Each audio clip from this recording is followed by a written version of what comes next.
Welcome in to a bonus edition of Fantasy Football Today DFS. Frank Stanfield joined by Mike McClure and Asim Najad. We are here live on YouTube for the first time, Saturday, November 6th. Thanks for joining us. And if you are listening on demand, thanks for listening there. This is the first time we've done this, but we're going to provide updates on each game because we recorded earlier this week, Wednesday night, which is earlier than we usually do.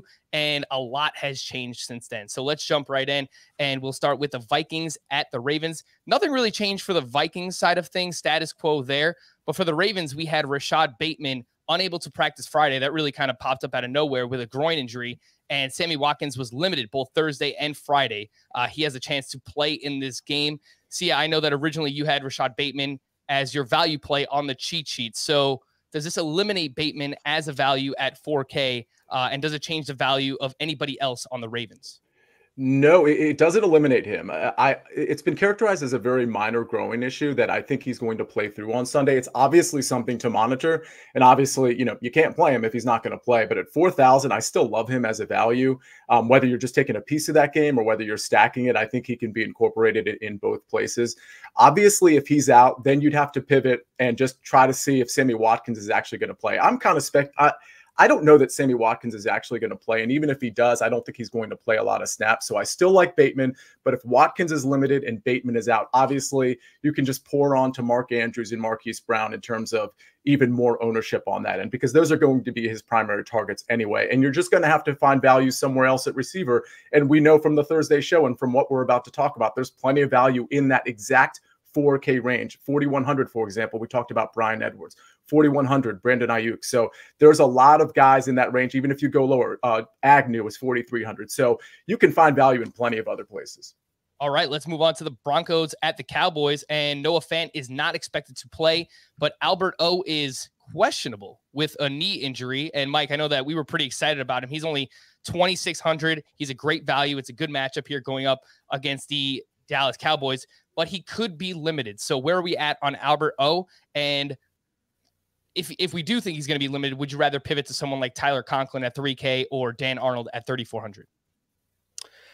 Yeah, I'm going to play him still. If he's active, I'm going to play him. The good news is it's an early start. They're on the road in Dallas, so we're going to know when initial inactives are out. So it's not going to be one of those situations where you're really having to take a gamble on it. I'm going to trust that if he is active, that he's going to be fine, and I'm going to end up playing him at that price point.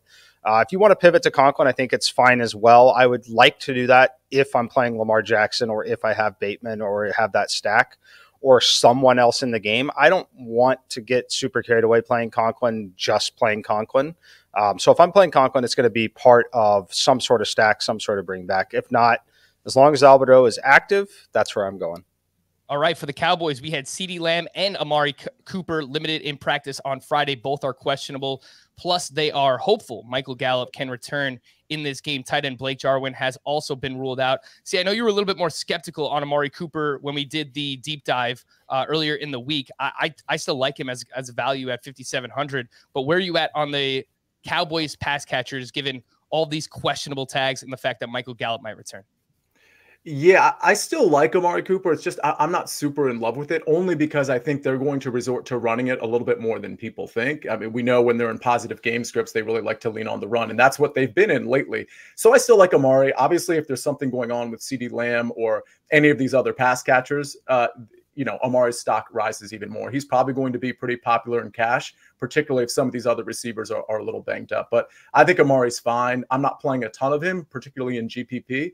But I certainly think he's a good play.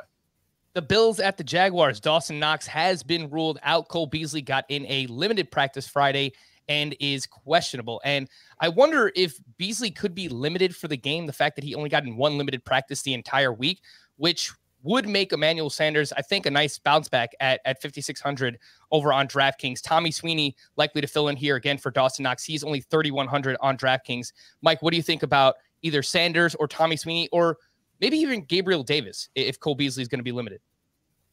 Yeah, if Beasley's limited, I honestly think it's just going to be a situation where I pivot more to Stephon Diggs. I think it's still just going to be a great spot for Diggs. There's enough value that we've already talked about.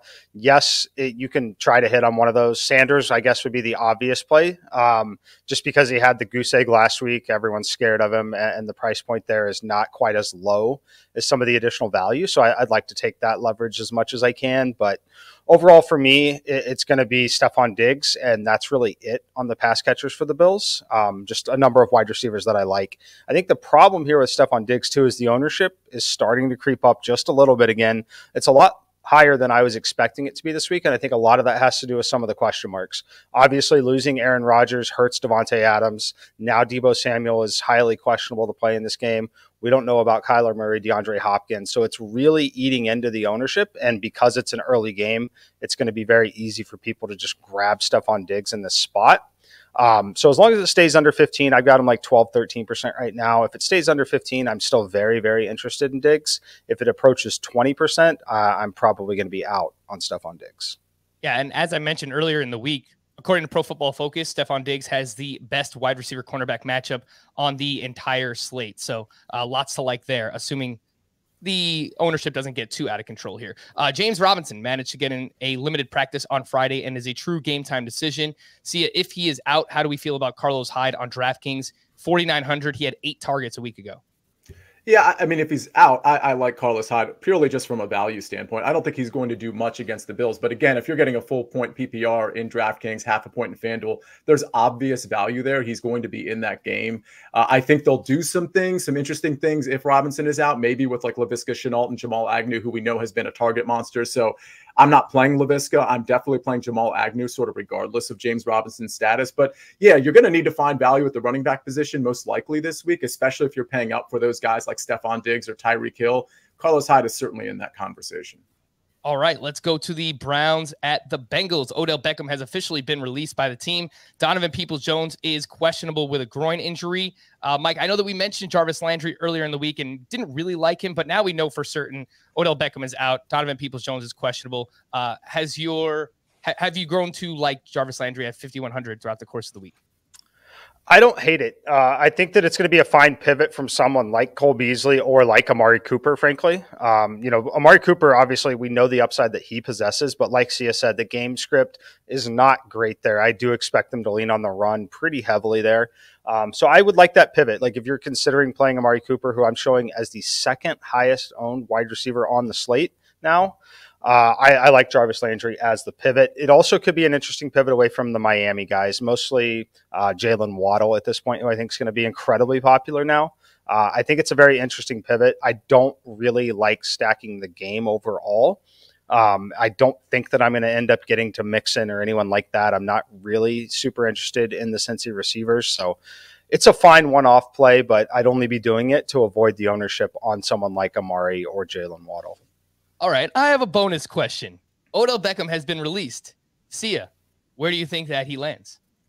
Well, I think I know where I want him to go. I think I want him to go to the Green Bay Packers because it's a winning culture. He'll be fine on that team. And obviously, Aaron Rodgers has been pleading for a wide receiver too, and instead they give him backup quarterbacks and backup running backs. So it's a nice way for the Packers to kind of give something to Aaron Rodgers and for the team as a whole to gain because they do have Super Bowl aspirations.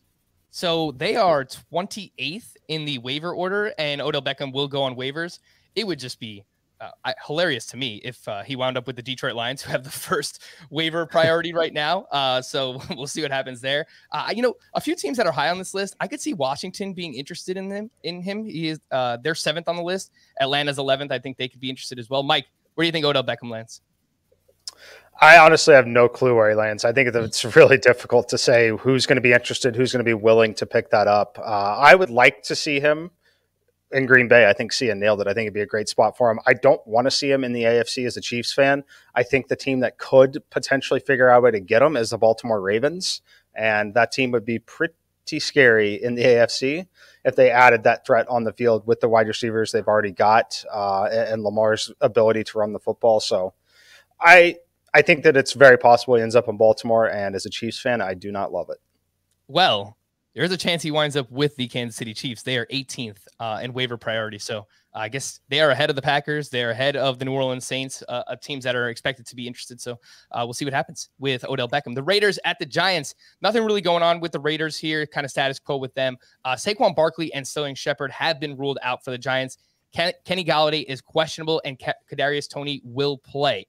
Sia, how much do we like Devontae Booker now? I mean, we pretty much assumed that Saquon Barkley is going to be out, but I'm now seeing Devontae Booker pop as like the top point per dollar play in optimizers right now at $5,900. Yeah, and you might recall on Thursday's show, I hadn't really decided on Booker. I wasn't too excited about it, but it's hard not to be a little excited about this one because of his role. So 5,900 is a little rich. There's a lot of guys in that range, like Myles Gaskin, for example, that people are going to want to get onto. Booker's a fine play. I question his ceiling a bit. As far as the rest of the Giants, listen, I still like Kadarius Toney quite a bit, whether Kenny Golladay plays or not. And it looks like Kenny Golladay is going to play in this game. I think Toney's going to get peppered underneath, and you know what he can do yards after the catch wise. So I like him quite a bit at 5,200 on DraftKings. All right, so you heard Sia's thoughts there. He thinks that Kenny Golladay is going to give it a go here. Mike, what do you think? If Golladay is in, do we still like Kadarius Toney at 5,200? I think he's okay. Again, it's a really similar situation to Jarvis Landry. If you want to play him, I think it's going to be a fine pivot, and kind of a leverage play. I think Booker will still take some ownership. I wouldn't play Booker and Toney together. So if you want to fade that and play some other running backs, still get a piece of that. I think that's fine, but it's ultimately going to be a fade of Jalen Waddle or a fade of Amari Cooper if you're getting him in my opinion. And I personally am going to elect to drop just a little further down. There's a ton of wide receivers in that $400 to $4,300 range. And some of them we can wait out later situations using late swap that I think is going to be a massive edge on the slate. All right, the Texans at the Dolphins. Tyrod Taylor will start and is only $5K on DraftKings, which he is priced right between Tua Tagovailoa and Jordan Love. So I guess it's a way to get different if you want to. Mike, we'll start with you this time. What do you think about Tyrod at 5K? Any interest there? I think you can always be interested. If there's a game that they could potentially win and be competitive in, I think it's this one. He's got that rushing upside. I think that this is an interesting spot for him. I think it would be a really interesting way to, if you like Waddle and you like Gesicki a lot, they're going to be very popular.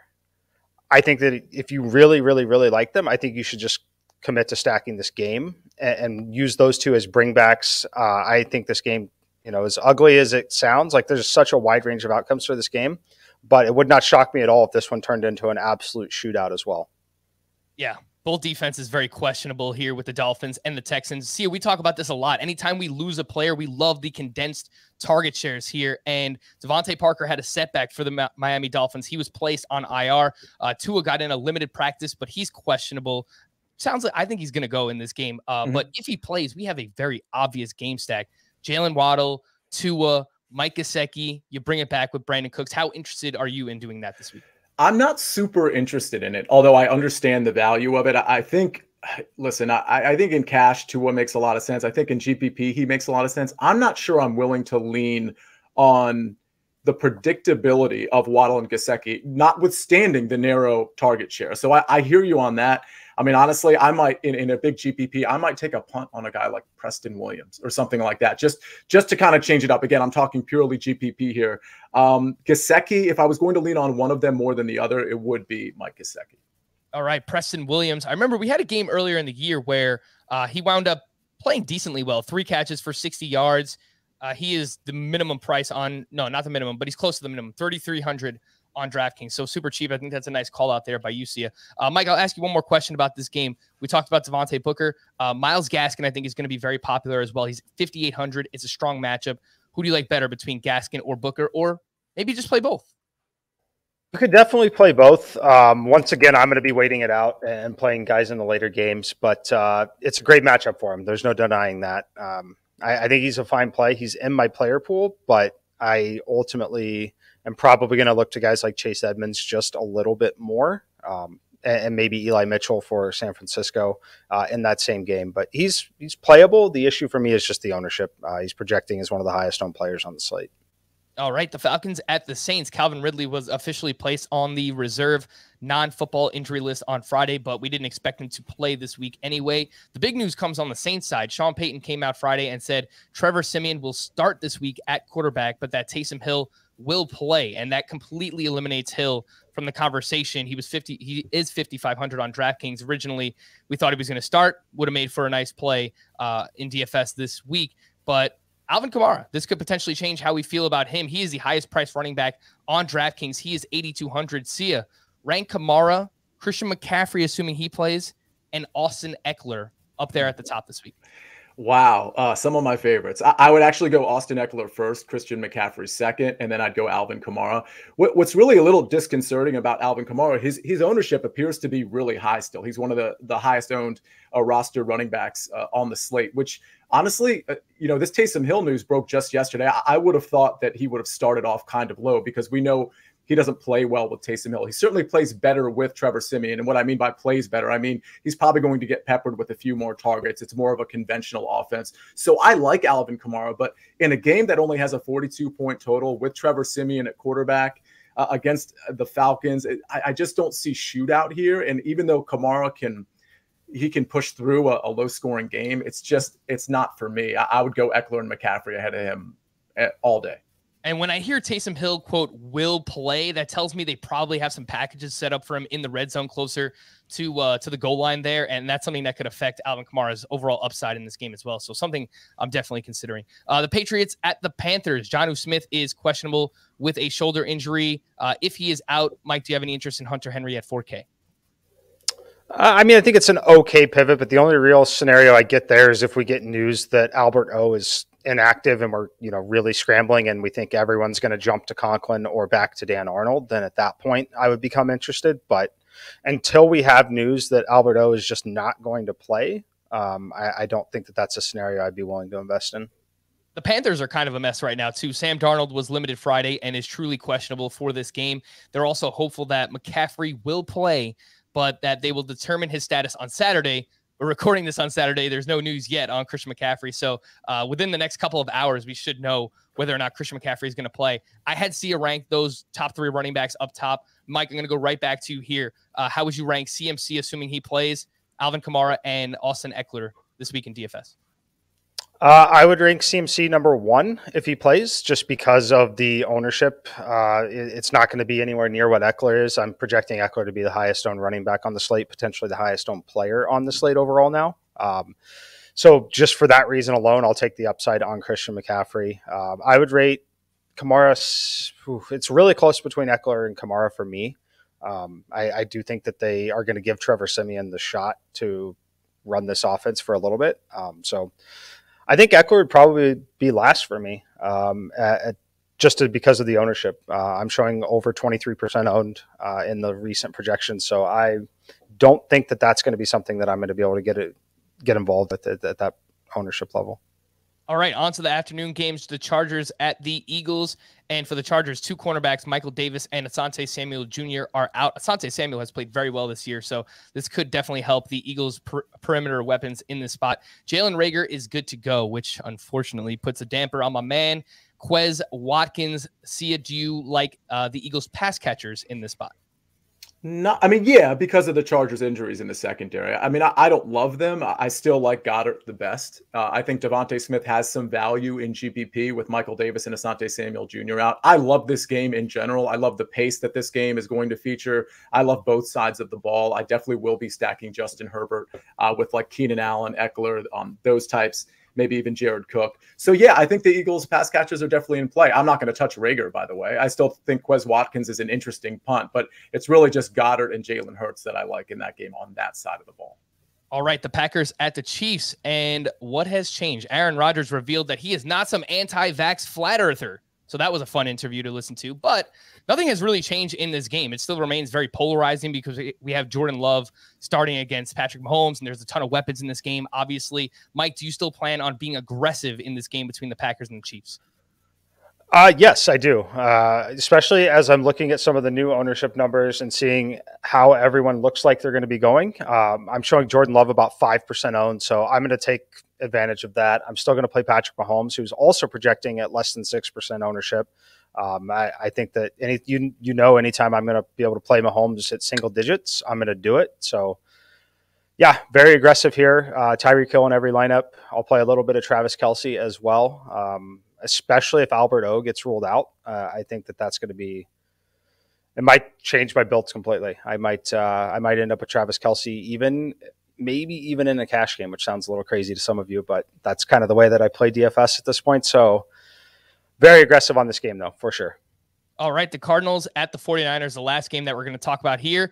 We saved the best for last. Of course, AJ Green is officially out. DeAndre Hopkins and Kyler Murray are true game time decisions. Colt McCoy is the backup there. He is 4K on DraftKings. Sia, let's assume that both Kyler and DeAndre Hopkins are out in this game. What would your interest level be in McCoy? So cheap at 4K. Christian Kirk is 5,300. Zach Ertz is 4,700. Rondale Moore is 4,200. And then, of course, we do have the Arizona Cardinals. They likely would lean on them more in this spot, assuming Colt McCoy is the quarterback. Yeah, I mean, this is a tough one because the point total keeps going down a little bit. Colt McCoy isn't exactly dynamic. I would imagine he'd be throwing in the short area quite a bit. So I really like Rondale Moore. I think Chase Edmonds makes a lot of sense, like Mike alluded to earlier. And by the way, we talked about this on the Thursday podcast in depth. So please obviously go back and listen to that show because it's really a deep dive into each game. But with that said, with this news, and we predicted, by the way, that D-Hop and Kyler weren't going to play. I stand by that. That's why I kind of like the Niners in this game from a against the spread standpoint.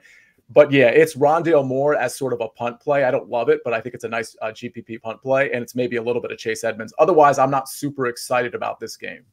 Yeah, I'm kind of surprised that George Kittle's going to play. We'll get to him in just a little bit. Mike, let's say that Kyler and DeAndre Hopkins both manage to suit up in this game. Do we stay away at that point, or what do we do? I'll play them if they're going to be active, and the reason why is there's only 3 late games. You've got Lamar Jackson on the early slate. You've got Josh Allen on the early slate. No one's going to play him. Even if he is active, I think everyone's still going to play Patrick Mahomes over him even at this point. So I'll be interested. I trust that if he is active, if he's starting, that they feel good enough that they're going to be able to protect him, because the only thing that matters to them really at this point, because of the start that they're off to this season, is making sure that he is healthy and able to play the full season. So I will trust their judgment in that if he is active, he's someone I'll be swapping onto in some of the tournaments. And I may not pair him with DeAndre Hopkins if they're both in. I might still elect to play Chase Edmonds. I love Chase Edmonds this week. He's going to be in a lot of my lineups. I like Rondale Moore as well. So I'll play Kyler, though, if he's active. So I talked about it on the Thursday show. Like Sia said, I would encourage you all to go listen to it if you have not yet. I think there's going to be a massive edge on this slate because of the amount of injuries that we're waiting on in this game and the uncertainty on the Green Bay side of the football in that game, that just waiting to have all of that information after that early slate starts, it's going to be a great, great week for late swap. Chase Edmonds is 5,300 on DraftKings this week. He was dealing with injury earlier in the week, dealing with a shoulder, but he winds up with no injury designation going into Sunday's game. So Chase Edmonds, good to go. I mentioned the name George Kittle. He is going to play. Somewhat of a surprise, at least to me. He is the 5th highest priced tight end at 5,200. We're not used to seeing George Kittle down that low. He's part of that mid-tier at the position. Deebo Samuel is also questionable here. Brandon Ayuk is just 4,100. So, see, how are you handling the 49ers pass catchers? Do you have any interest in George Kittle at this lower salary than we're used to? I have a little bit of interest in him, particularly if Kyler Murray's playing, because I think that's going to raise the stakes there from just a point scoring standpoint. I think they're going to lean on Kittle a little bit more, but 5,200 Kittle, listen, you're never going to see that again. And I would imagine that if he's on the field, he is actually healthy, and he might not play the full complement of snaps, but pretty close. So I'm very interested in Kittle. And if Deebo is out, I'm even more interested in Kittle, but also very, very interested in Brandon Ayuk at 4,100. Elijah Mitchell had a limited practice on Friday and is also questionable. There's a chance that Jeff Wilson could play. We've been waiting for him, and we know that they like him last year. He performed very well down the stretch for the 49ers. Mike, how do you think that this shakes out here with the 49ers running backs? Yeah, with the running backs, I genuinely have no clue at this point. I think that the thing that dictates everything for them, though, is still the Deebo Samuel situation. I'm not as a lot of you know, I've been very high on Deebo Samuel this year, very high on him this week. However, I am very discouraged by the verbiage used about him and the calf injury.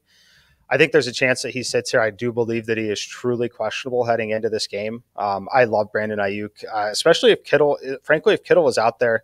He's the one and at that position where I don't think that they rush him and push him back into it. I think that they get him back out there, get him used to, frankly, having contact again.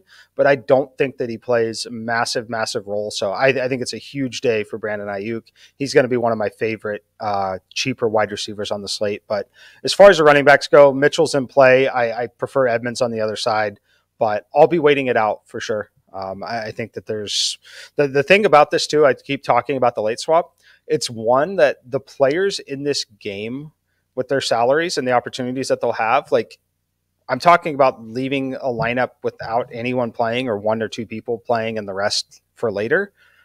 You should ignore the salary cap at that point. It's going to be okay in these games, depending on these injuries, to have a lineup that leaves $3,000 on the table on DraftKings this week. It's not unreasonable depending on how these games shake out.